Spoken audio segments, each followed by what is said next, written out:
Welcome back to the channel. Today we've got an exciting tutorial for all of you landscape photographers out there. We'll be diving deep into Photoshop and showing you how to take your landscape photos to the next level by mastering exposure bracketing, masking, adjustment layers and even luminosity masks. You will learn how to bring out the perfect balance in your shots by blending different exposures and making precise selections. And to make sure to stick around until the end, we've got a bonus tip waiting for you that will completely change your workflow. Let's jump right in.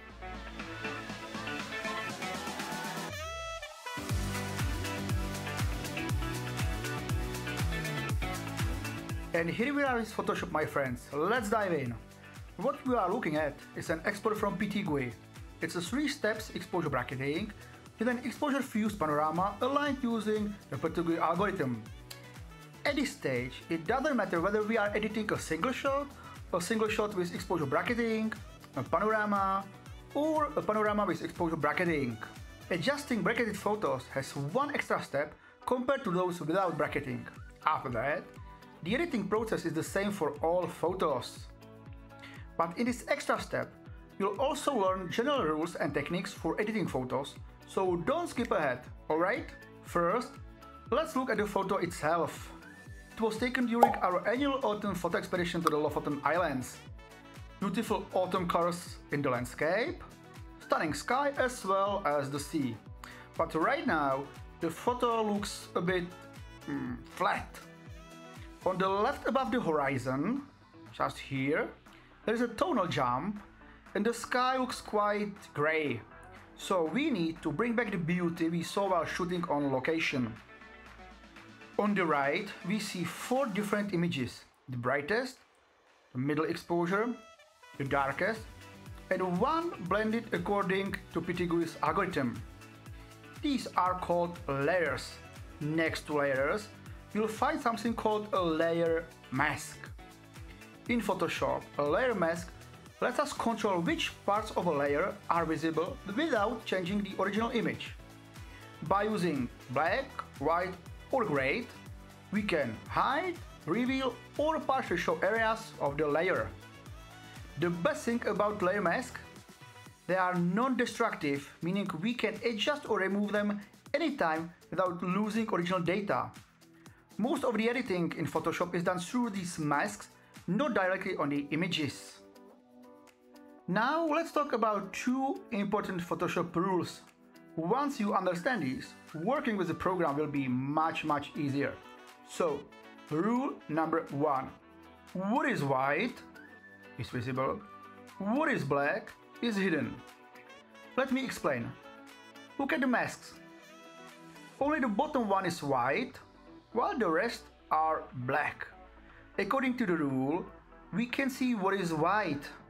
So which photo are we looking at? The bottom one. This one, exposure fused panorama. We can't see the brightest photo because its mask is black, okay? And black isn't visible. The same goes for the middle and dark exposures. Only the bottom layer has a white mask, which is why we see that image. Okay? And another thing to remember is that the bottom layer acts as the foundation, and anything placed above it will cover or replace parts of what's underneath. Here is a helpful analogy. Imagine you have a shelf in your garage with several levels. Each level has a can of paint. Imagine you spill blue paint from the bottom shelf. It goes straight to the floor. Then, if you pour yellow paint from a higher shelf, it lands on the top of the blue and mixes with it as it drips down. Layers in Photoshop work the same way. What you put on a top affects what's below. So, how do we view each layer? There are a few ways to display individual images, but here is a shortcut that will come in handy.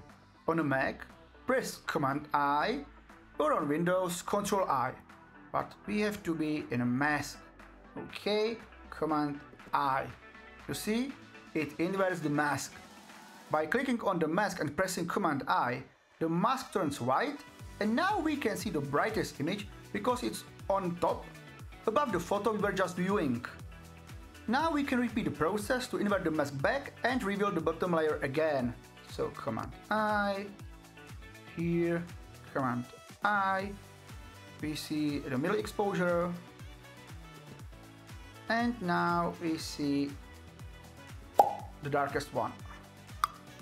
Okay, simple. If we wanted to make, say, the middle exposure the new base layer instead of the exposure fuse panorama, we would click on the layer, not on the mask, on the layer, and drag it to the bottom, like that. Okay, but why don't we see it yet? Well, it still has a black mask, and the other layers on top have white masks. Here. So, Command I, okay, and above, Command I, and that's it. Now, let's move on to our first masking. For that, we use the brush tool, here. So left click on brush, like that.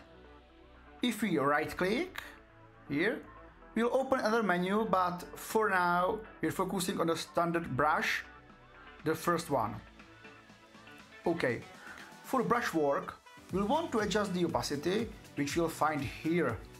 It ranges from 1% to 100. Personally, I recommend working with low opacity, often around, I don't know, 10% or something like that. It gives very smooth transitions. If 10% seems too subtle, just repeat the stroke. With each new brush stroke, we add another 10%. But remember to release the mouse button after each stroke. If you hold it down, the brush will keep applying the original 10%. Right-clicking the mouse will reveal options for brush size, here, and hardness. In most cases we use 0 hardness. A great shortcut on Mac is Ctrl Option left click, which lets us adjust brush size horizontally and hardness vertically. Okay, it's very useful. So what's our goal now? To blend some of the dark exposure, which is here, into specific areas of the exposure fused panorama, which is here. So click into the mask, okay, and check the foreground color and make sure white is selected because you are painting into a black mask, so we need white brush. We can change it here, okay.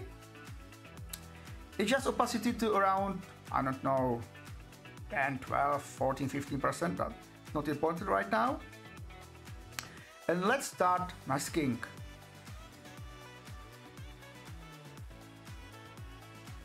Okay, once, twice. What do we want? If you reveal 15% of the dark exposure, applying it to the base layer. Release the mouse button after each stroke, and if it's too much, press X to switch to black, okay, and mask it back. And adjusting the opacity as needed. We are currently doing rough and simple masking. We'll get into more precise techniques later. Clicking the eye icon on the mask shows the original state. Now let's select the sky. We want to use the sky from the neutral exposure, but probably not at 100%. So how do we select the sky? Go to Select, OK, and Sky. In just a moment the selection appears. The moment, OK. But we need to store this selection somewhere. We can use any adjustment layer for that. It's here. Let's go with levels, for example. OK. The sky selection is saved into this new adjustment layer here. Hold Option or Alt on Windows and click the mask to see its black and white version, which we can refine further with the brush tool. Okay. Now we need to copy the selection into the neutral exposures mask. So simply hold Option or Alt, click the sky selection, drag it down to the mask, OK, release the mouse and Option. Perfect. So we can adjust opacity here, like that, OK. And then for the refine the mask is a black or white brush. And now for the final step in today's video. We are going to merge all layers into one. I can already hear some viewers thinking, why would you do that? We could just create a new group here and keep all the layers grouped for future use. And yes, you are right. But in this case, my goal is to significantly reduce the file size. So I double check that I don't need the individual exposures anymore and merge everything. Layer.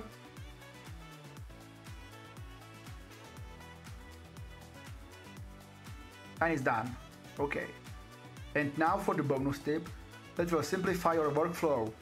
Start using blend modes effectively when adjusting exposure or merging layers. Instead of depending only on masking or opacity changes, experiment with blend modes like soft light or overlay to boost contrast and balance.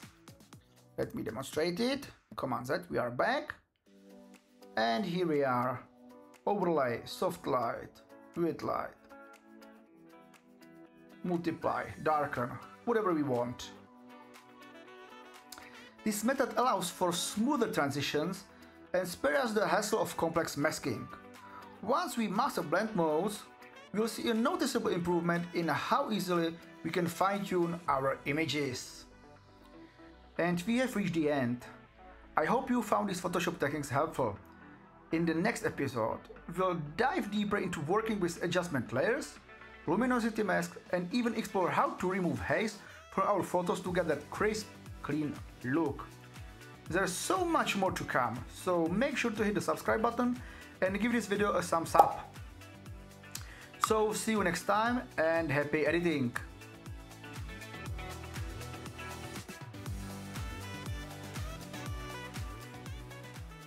By the way, have you heard that you can join us on our exclusive photography expeditions to Lofoten and Iceland? If you want to know more, check the link below.